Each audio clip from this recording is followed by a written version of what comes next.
A block B is pushed momentarily along a horizontal surface with an initial velocity v.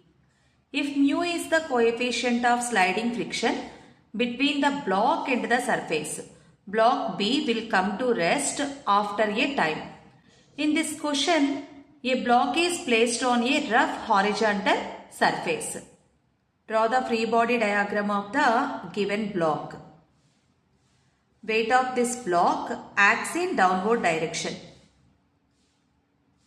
and normal reaction in upward direction.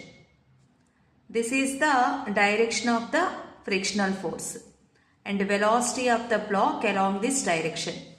Due to the frictional force, a negative acceleration acts on this block. So due to that, after some time, it comes to the rest position.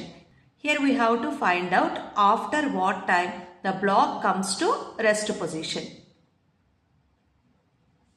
Initial velocity is equals to v. Frictional force formula, coefficient of friction into normal reaction.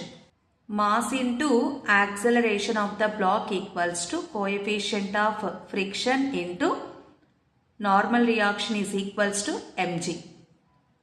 N equals to weight of the block mg. On both sides mass get cancelled. Then acceleration is equals to mu g. But this acceleration acts on the block in opposite direction. Here acceleration is negative.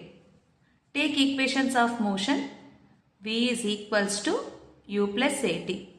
Final velocity of the block is 0. Initial velocity is v.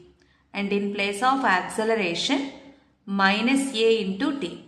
From this, a into t equals to v. Then time is equals to v by a.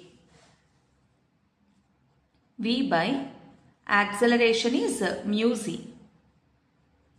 The time taken by the block to come to rest position is v by mu g. Fourth option is correct.